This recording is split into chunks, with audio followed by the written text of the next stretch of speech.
we need to find critical values, relative extrema. Now, just as a reminder, extrema means maximums and minimums, okay? It includes both of those.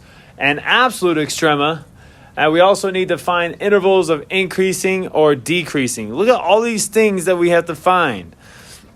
What I'm going to do is I'm first going to create a sine line graph. And we're going to see if this sine line graph helps us solve all of these. To do a sine line graph, you first need to have g prime. So let's make g prime. G prime is 3x squared plus 12x plus 9. Okay, so there's our derivative of g. And what we're going to do is we're going to set that derivative equal to 0. And we're doing that so that we can find our critical values. Now, because 3x squared plus 12x plus 9 is a polynomial function, you guys should know, it's continuous. That means there's nowhere on that graph, on that function, where we would not exist. Okay, so let's solve it. Okay, now if we do find a spot where this does not exist, that would also be considered a critical value. So we're going to find our critical values. So I'm going to divide everything by 3. I get 4x plus 3 equals 0. And then I get x plus 3, x plus 1. And what I get then is I set each of those equal to 0. I get negative 3 and negative 1. Okay, these are our critical values that we're going to use on our sine line graph. Now, a sine line graph is a tool that we use, but it's definitely not an answer or something that we can use that we can just write down and count as an explanation for work. Okay, so pretty much what I'm doing right here is I'm making an x-axis and only an x-axis. And what I care about is whether or not the g prime is positive or negative in each interval. Now, a positive g prime would tell me that g is increasing. Negative g prime would tell me that g, that's this guy right up here, it told me that g is decreasing. Okay, and so if we know these signs right here, then we can know a lot of things about g, where g is increasing, where g is decreasing. Okay, and then we can also find out some other things like relative or local extrema. Okay, so there's two ways we can find the signs for each interval, okay, whether or not we're positive or negative. One way is to test values, and those are x values. Another way is to curve sketch, and you can choose any way you want. Okay, some of you guys like to use both, depending on which is easier. And some of you guys will just stick to curve sketching because it almost always works every time. Okay, so if you were testing values, did I say stick to curve sketching? I meant stick to testing values. Okay, because it works every time. Now, I'm going to pick a number, let's go -4, because that's in that interval in the first one. And then in the middle one, I'm going to pick -2. And then I'm going to pick 0 for the last interval. Now, 0 is not technically in our interval, but that's okay, because what I'm just trying to find out here after -1 is if g prime, that's this guy, is positive or negative, because that'll tell me whether or not g is increasing or decreasing. Okay, and then and -1 is actually in the interval as well. All right, so if we want to find the sign of g prime, we're going to have to use g prime and plug in our tester values. So when I plug in -4, what do we get? Okay, now it's helpful for those of you guys who are struggling to write out everything. I hate writing out everything, but I also know that sometimes if I don't write out everything, I make really tiny, simple, and stupid mistakes. Okay, so what is -4 raised to the second power? That is 16, positive 16. Positive 16 times 3, that would be, let's see, 3 times 10 is 30. 3 times 6 is 18. So I have to add those together. When I multiply these guys together, I get -48. And then I have a 9 at the end. So let me add all the positives together. What do I get? I get, let's see, that would be 48 plus 9. 48 plus 9, what is that? What's 48 plus 9? 48 plus 9, 48 plus 9, that's 57, right? Plus 40, -48. Oh, but you know what? I don't even have to finish this because I can see right now that these 48s will cancel each other out and I get a positive.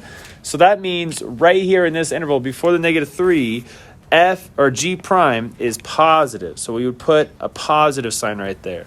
All right, next. G prime, and now we're going to plug in -2. That's going to be our next tester point. So I plug that in, we get 3, -2, raised to the second power, plus 12, -2, and then we have our plus 9. Okay, so -2 and -2 is 4. 4 times 3 is 12, plus I get -24, and then plus 9. Is that going to be positive, or is that going to be negative? Let's see, how many positives do we have? We have 21 positives and 24 negatives, which means we're going to be negative in that interval. And then for the last interval, we have to plug in 0. That's my favorite one to plug in. Don't you guys like plugging in 0? I can plug in 0 in my head pretty much because, look, if I plug 0 into this guy, I get 0. If I plug 0 into this guy, I get 0. And I'm left with a positive 9. 9. And so we know we're positive. Check that out. We are positive, negative, and then positive. Okay. I did all that work just to create the sine line graph. Lilibeth just asked a question, and I thought it was a great question. She was saying, do you have to plug these critical values into the original G prime, or can you plug it into the simpler one? Now, you can plug it into this one or the factored form. Actually, both would work. And the reason why it does work is because you don't care about the number. You care about whether or not the number is positive or negative, and that's it. Now, if we plug it into this one, we're going to get a different y value than when we plug it into one of these, but you only care about the sign. And so actually, because Lilibeth said that, I'm thinking about it, I think it'd be easiest to plug it into this one right here. Just these guys to see if you're positive or negative. And that would be easily done in your head, right? A lot easier because, let's try it. -4, I plug that into this one. Is that a negative or positive? Negative. Okay, I plug -4 into this one. Is that a negative or positive? Negative. What's a negative times a negative? Positive. So I wouldn't even have to do all this stuff right here. Hey, very nicely done, Lilibeth. What is your cabeza? All right. So we got our sine line graph, and this is the money right here. This is where all the money's at, because if you have this guy, then you can answer almost all of these questions. Almost all of these questions. Check it out. What are our critical values? That's our first one. What are critical values? It looks like it's -3 and -1. What are our relative extrema? What are our relative extrema? Now, this relative extrema, those are not x values. Those are y values. Those are maxes or mins.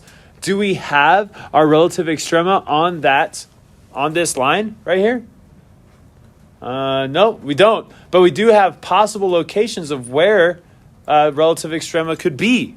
And because I know we're increasing in this, well, come on. I'm increasing in this interval and decreasing in this interval. That means we have something like this happening.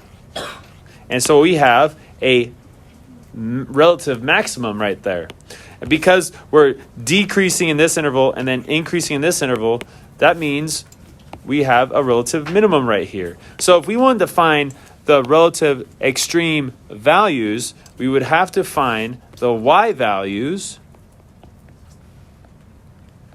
at those critical values. Now, if we had a sign that went negative and negative, then we would not have a relative extrema at -1. Because if we had a negative, the line would look like this. It would go down, and then we'd have a slope of 0 right here, and then we'd go down again. Is this a relative maximum or minimum? No, it's neither. And so it's good to know what the signs are to see if they change signs. Because if they change signs, then you know you have a relative max or min. Okay. So let's get to it. Let's plug in the -3 and the -1. So I have G of -3 and G of -1. Let's see what we get. I have to go back to the original function, which is this guy right here, and plug this sucker in. So I'm going to plug it in and do math at the same time. What is -3 raised to the third power? That is -27. Plus, what is -3 raised to the second power times 6? -3 raised to the second power is going to be 9 times 6 is going to be 54.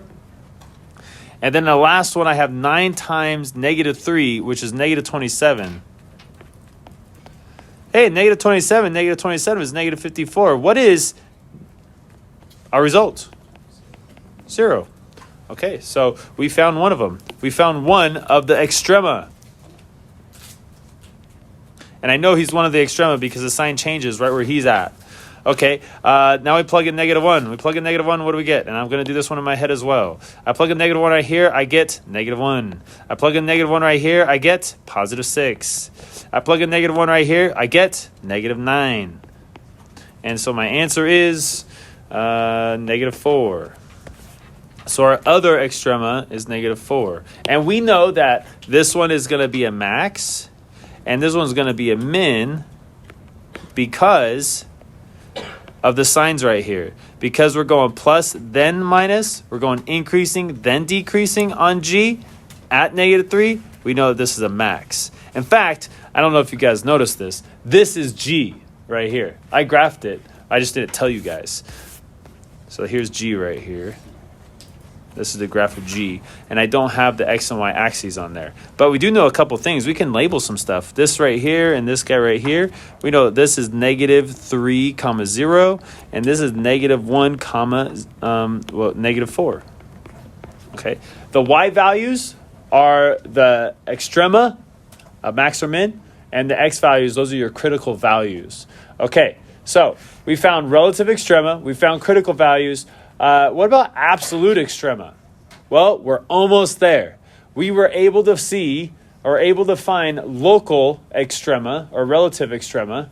Now we need to check for absolute extrema. And if they give you a closed interval, what you have to do is you have to also test those X values in the original function. So if I plug that one in, let's see, G of -5, what do I get? And then I also have to plug in G of -1/2. Those are disgusting. I don't really want to do this. In fact, there's no room to do it right here. I'm going to do it somewhere else. We're going to go G of -5. Plug that in. So I plug in -5 to this. I get -125. -5 into that. That's 25 times 6. How much would that be? How much is 6/4? 150. And then we have -5 times 9. That would be -45. And so if I add these together, I would get what was that, 170 plus 150, and then I get -20. All right, now we have to do the ugly fraction, u. Okay, so now I have to go -1/2 raised to the third power. That would be -1/8 plus -1/2 times, or to the second power would be +1/4 times 6 would be 6/4, and then we have 9/2. Oh, all right, so let's do common denominators here. Oh, I can make this a 2 and make this a 3. So I get -1/8 plus, what is that, 12 over, wait, is that supposed to be a negative? It is supposed to be negative. Ooh, you guys almost let me make a mistake there. Okay, so -6/2. All right, and then I have to find common denominators to add those together. So I make this into an 8, which would make this into a 24.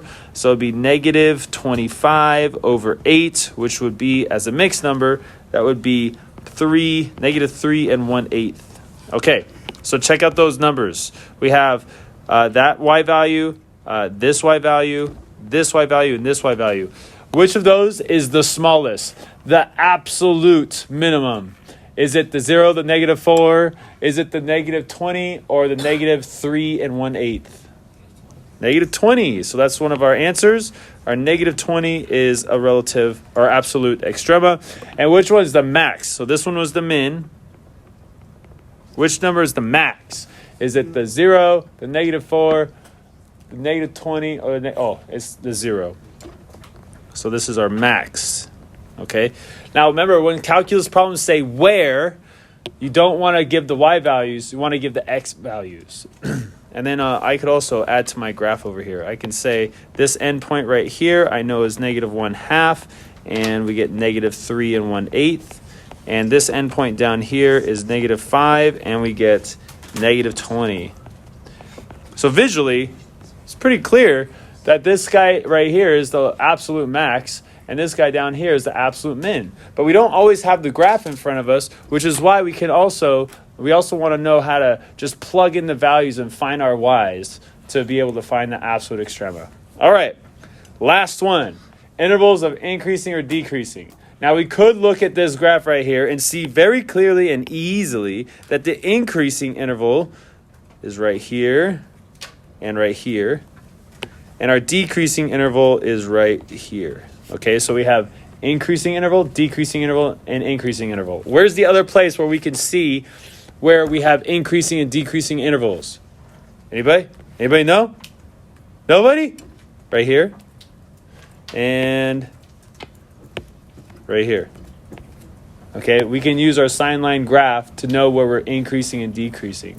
Okay, so if we're doing increasing and decreasing intervals, what are we using? X values or Y values? Everybody's dead. So I'll just tell you. I think you killed him, Mr. Patey.